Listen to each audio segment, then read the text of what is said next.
Welcome to the Businesstalk podcast. I'm your host Deepak from India. We are delighted to welcome Dr. Stefano Puntoni, Sebastian S. Kresge Professor of Marketing at the Wharton School, University of Pennsylvania, is our distinguished guest on today's podcast. Dr. Puntoni also serves as the co-director of the Wharton Human AI Research Initiative. Before joining Wharton, Dr. Stefano served as a professor of marketing and head of department at the Rotterdam School of Management in Erasmus University in the Netherlands. He earned his PhD in marketing from London Business School and holds a degree in statistics and economics from the University of Padova in Italy, his home country. Dr. Puntoni's research has been published in top academic journals, including Journal of Consumer Research, Journal of Marketing Research, Journal of Marketing, Nature Human Behavior, and Management Science. He also contributes regularly to managerial outlets such as Harvard Business Review and MIT Sloan Management Review. His current work focuses on how emerging technologies, particularly AI, are shaping consumption patterns in society. A former MSI Young Scholar and MSI Scholar, Professor Stefano has received numerous grants and awards for his research. He served as an associate editor for both the Journal of Consumer Research and the Journal of Marketing. At Wharton, he teaches courses on marketing strategy, new technologies, brand management, and decision making. In this episode, Dr. Stefano Puntoni shares key insights from his research, ideation with generative AI in consumer research and beyond. It's my pleasure to now welcome Dr. Stefano Puntoni to the conversation. Dr. Puntoni, we are truly honored that you have accepted our invitation and delighted to have you with us today. Thank you, Deepak. A pleasure to be here. Professor, how do you conceptualize the role of generative AI in the ideation process compared to traditional human-led ideation in consumer research? Yeah, it's a new area, obviously. Until quite recently, you wouldn't normally have thought about relying on AI for ideation or creativity. In fact, I'll say if you went back maybe 5 to 10 years ago, there were a lot of conversations about AI, and in particular about AI and jobs. And a lot of this conversation were about what kind of jobs it would be for people in the future. And you only basically heard two themes out of those conversations. The first one was about emotion, and the other one was about creativity, under the expectation that AI wouldn't be able to do both. And in fact, it turns out that AI is quite capable to do work in the emotion and creativity areas. And then the interesting question becomes, what kind of work? To me, the way that I think about AI is always trying to look at it from the lens of not human or AI, but which is a lens that brings you automatically to think about human replacement. But I think of it in terms of human and AI. And how do we think of AI and human intelligence as complementary so that we can try to leverage both forms of intelligence? So that's basically the broad kind of like context of this work. Professor, your research highlights the importance of human-AI collaboration. Could you explain how this collaboration can unlock more radical insights rather than just incremental improvements? Yeah, we see basically one way of thinking about how would you use AI for ideation. If you take my premise that I just explained, that we should see AI and humans as much as possible as complementary and try to figure out how do we leverage the strength of both, then the next question will become, well, what are the strengths of both and how do we do that? And so this collaboration idea that you just mentioned is bringing us to think about what could be those complementarities. And what we argue in this paper is that there are basically two ways to think about ideation with language models or with AI. One is to see the AI as the idea generator, and then see the human almost as an art director or some kind of like taste maker and selector that makes decisions about the quality of these ideas generated by the AI. And the other way to use AI for ideation is to see the AI instead not as a way of producing idea, but as more as a catalyst, as a way of getting good ideas out of you, almost like something that pulls ideas out of your head, and so it helps you be more creative.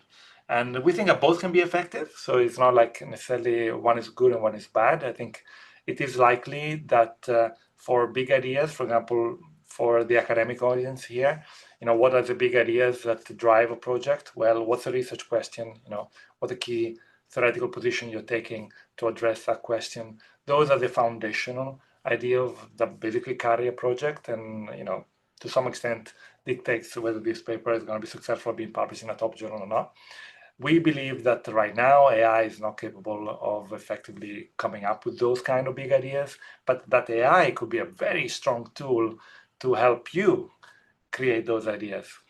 But for a lot of other stages of the research process, when you're designing stimuli, when you're writing things up, when you are crafting arguments, or when you are analyzing data, a lot of different stages during the research process, you could imagine AI being the lead generator, where, for example, imagine that you need to generate stimuli for a study in consumer research where you're asking people to evaluate advertisements, for example. You could imagine making a prompt about what the broad parameters of my search process, where what kind of stimuli am I trying to create, and then have the AI create many of them. And those are probably going to be better than those that you wouldn't make yourself. So in that sense, AI can be very valuable also as a key ideator, but just for different type of problems. Professor, you distinguish between roles like designer, writer, interviewer, and actor for Gen AI. Could you elaborate on these roles and how they can influence the ideation outcomes? Yeah, so as part of the articulation in the paper of how would you use AI to pull ideas out of you versus to generate ideas, we are framing that question as a problem of, we call it the metaphorical ideation roles. Basically, we say you can use metaphors to think about different purposes for AI. We have 4 in the paper, 2 for the case of AI as lead generator, and 2 for the case of LLM as key generator. And so going back to the big ideas bucket, this idea of the AI pulling ideas out of you, there, the 2 roles that we're using are the interviewer and the actor. And so the interviewer would be an LLM that can be prompted to behave this way quite easily, which would be almost like a Socratic sort of teacher. It would ask you questions. It would help you understand how you're thinking about the problem, maybe sharpen your argument, maybe even identify an opportunity you hadn't even seen before. And so this idea of the AI not giving you answers, but the AI asking you questions so you can come up with better answers. That's one ideation role. The other one, we call it the actor.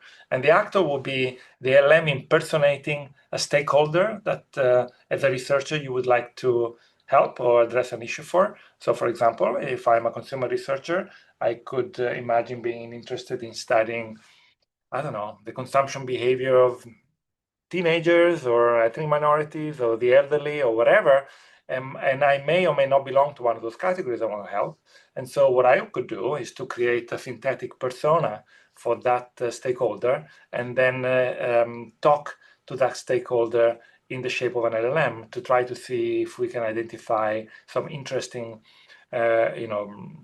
opportunities for research. So I could, for example, ask the LLM to be a 16-year-old teenage girl looking at social media platforms, and then understand how she thinks about that consumption environment and what are the concerns and all of that. And that might help me come up with ideas which could be generative for a project. So those are the 2 metaphorical ideation roles for the situation of human as key ideator. For the other one, we have the designer and the writer, where the designer, I already kind of hinted at that, where the AI will be generating stimuli, for example, materials for an experimental study.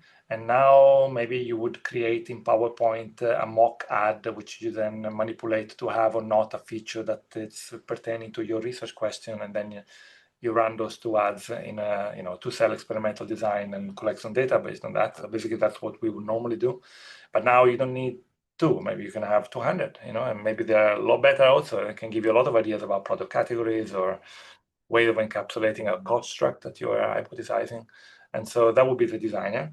And then the writer will be just crafting better ideas. The same idea can appear to an audience much more persuasive when it is well articulated. And AI has been shown already in research to be quite good at articulating ideas in a way that they are persuasive. So you could come with your ideas and ask the LLM to sharpen your writing, improve the way that you explain it, or maybe the example that you're making, or maybe the language that you're using, and make that idea better, more persuasive. Professor, you draw parallels between Gen AI's productivity and semantic breadth with human ideation pathways of persistence and flexibility. How does this analogy help researchers understand AI's creative potential? Yeah, I think it's just to start with a very general point. To me, to be an effective user of the technology, it means to have some understanding of the capabilities of this technology so that in your prompting, you can direct the model to the space of the training data or the type of thinking that you think the model is going to be good at. So it takes expertise to do that effectively. And I think that's the art of prompt engineering is really about that, to understand enough the models and the training data to have a sense for where a good answer might be coming from in a way. And in this case, we were reasoning on, how and why would a language model be creative? And so we thought, let's start from human creativity, which is, much better understood in a way.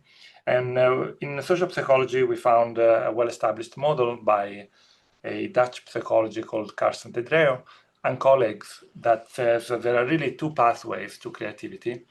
One is cognitive flexibility and one is cognitive persistence. So in cognitive flexibility is about drawing connections between two concepts that are very far away, right? This flash of insight and say, oh, okay, that's interesting. And in cognitive persistence, instead, is to search through a solution space and try a lot of ideas. You could imagine a stand-up comedy person who is coming up with a lot of jokes in the hope that at least one of the 10 jokes is funny, And so more like this random search where you're drawing ideas from a pool of ideas and hopefully you get some good ones too. So volume of ideas is important. We argue that basically there is a parallel to the mechanics of language models, where you could see language models as having the property of semantic breadth, which by that we make a parallel to cognitive flexibility, but basically in the language of LLMs, in the context of LLMs. And we argue, well, these models have been trained on everything. Basically, they have so much knowledge. They've been, trained on trillions of words and text, and so they know a lot. And they know a lot more than a human can ever know in that sense. It's like the internet. They know, and so they might be able to drive connections that are very unusual and very different from the ones that a person with your type of skills and expertise might be able to produce. So in that sense, they might be able to draw these very distant connections quite well when prompted appropriately. And for productivity, it's pretty obvious. The AI doesn't get tired. The AI can churn out ideas, keep going. So in that sense, can just we call that the productivity. Just like can produce a lot of content. And then the question is, how do I know which content is good? So that's a different problem. Dr. Puntoni, for consumer researchers looking to adopt Gen AI in their ideation processes, what are some practical strategies to maximize its effectiveness without replacing human creativity? Yeah, so in the paper, we talk about prompting strategies that you can use to leverage these two properties of thought, of LLM thought, so to speak, the semantic breadth and this productivity. So for productivity, you want to basically think about how do you evaluate the quality of ideas, how do you prompt a model so that the ideas are as good and as diverse as possible. The danger is that LLMs can produce a lot of ideas and qualitatively also quite good, but they are not as diverse as maybe the ideas that a sample of humans will produce. And so there are probably ways through prompting and other strategies that we discuss in the paper that you might be able to expand a little bit the variability of the ideas in the set. And for cognitive flexibility, you want to basically use prompting strategies that facilitate this process of connection making across distant things. So how do you balance basically this breadth and depth of productivity? In productivity, you identify a problem, you just produce a lot of ideas within that space. And in semantic breadth, you're trying to get the model to engage in divergent thinking, to go far. To some extent, is trial and error. Right? You just try an experiment and see what works for you. But my advice would be to invite AI in your workflow to everybody. Try it out. and learn when it works well and learn also when it doesn't work well. And if it turns out after half an hour tinkering that is not really leading to anything good, well, you've learned something too. So I think it is worthwhile. Professor, in what scenarios might relying too heavily on Gen AI for ideation backfire? And how can researchers mitigate these risks? Yeah, so over-reliance is a big danger with this technology because the output is invariably so human-like that it is very easy to fall into the comfort of accepting whatever it says without being critical. And this is actually, I think, beyond the context of ideation. I think this is one of the hardest challenges in working with these models because the models are optimized on plausibility. I mean, the model is not telling you the truth or is not optimizing on a goal other than giving you the most likely kind of human-like answer to the prompt you've given them. This is basically this next word completion kind of approach that we used with the language models. And so it will always sound very good, realistic, credible, fluent, it would sound good. And the question is, does it just sound good, but it's basically garbage, or it is good for real? And it's not so obvious always to tell the two apart. You need to be having your critical thinking antennas turned on, and second, you need to have enough expertise to be able to judge whether something makes sense or not. And so what I find often LLMs in research, when I try to prompt it for ideas about whatever, my research or writing a paper, I find often the recommendations are good, but they're very generic. They're not insightful really. They're always asking about, suggesting the same things. And so I think the danger is to over-rely it and ending up being in a place where, yeah, you might save some time and energy, but the outcome is not as good. Professor, Gen AI excel at incremental improvements. What approaches can researchers take to push it toward supportive, truly groundbreaking, or disruptive ideas? Yeah, so that's something we don't completely know, the extent to which LLMs can be leading to breakthroughs is a bit. We've seen in the sciences some exciting examples. Last year or this year, Google DeepMind was awarded a Nobel Prize in biology for the AlphaFold model, the protein model. And so you see some examples like that. In the context of social science research, a little less obvious.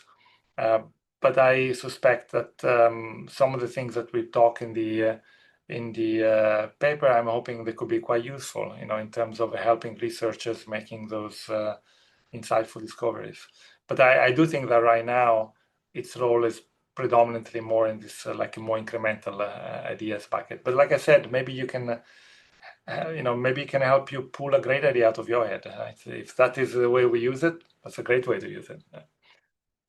Professor, as Gen AI becomes more integrated into consumer research, are there ethical considerations regarding authorship, intellectual property, or bias in ideation outputs? Yeah, for sure. I think there's a lot of open questions about the use of GenAI in academic research. You've seen journals struggling to create policies that make sense. Some high-profile journals are banning the use of GenAI entirely, which I find a very stupid policy, and one that is bound to lead to basically people underreporting, which is not good actually. I think what we need, it's a smart policies. Ultimately, the researcher needs to keep always in mind that they remain accountable for what they submit to a journal. So if you were using statistical software and the statistical software makes a mistake, and then you get caught for the mistake and there's a problem, it's not like you can say, yeah, but the statistical software made a mistake. It's your mistake, and you're accountable for it.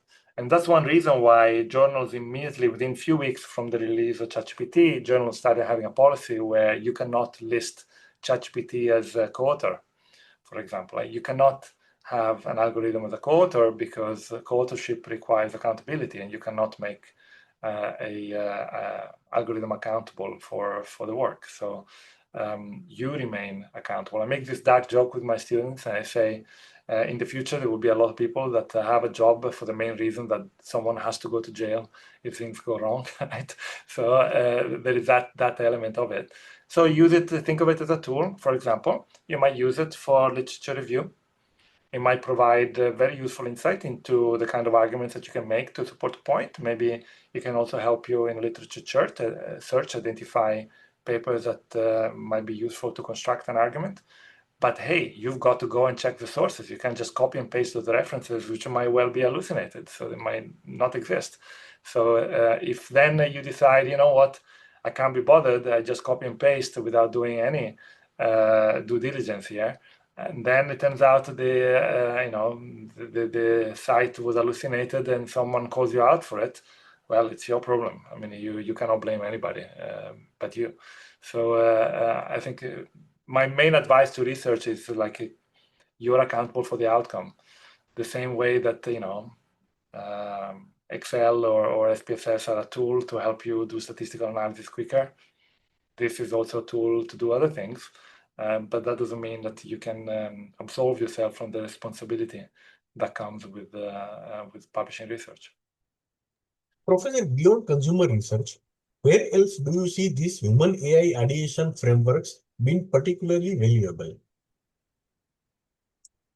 I don't know about the particularly viable. I think that you can imagine them in all kinds of academic disciplines. We already mentioned biology as a way, and by the way, it doesn't have to be a language model, right? So in many areas of science, people would be creating foundation models for whatever, physics or biology, which might not speak English, but whatever language of proteins or quarks or whatever it is.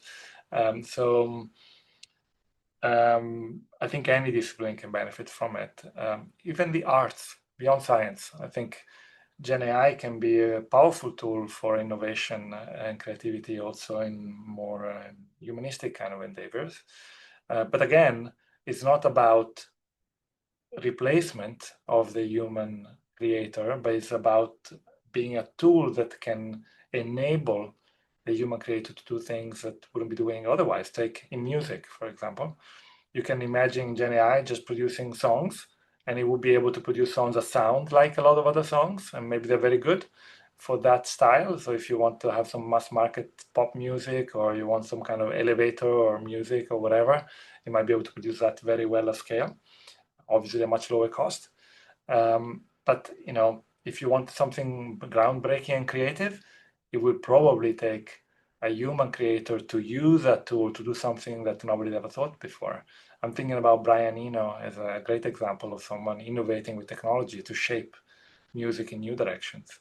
And so I think for any human endeavor, this can be powerful, but it will require people not to surrender responsibility and effort and autonomy, but claiming that as a tool to boost their own autonomy and creativity and so forth. Professor, I'd like to conclude this episode with one last question. Looking ahead, how do you envision the evolution of Gen AI in ideation over the next 5 to 10 years? And what emerging research questions excite you most? Yeah, 10 years is way too long an horizon in this context. I think it's very hard to make predictions beyond 2 years, I would say.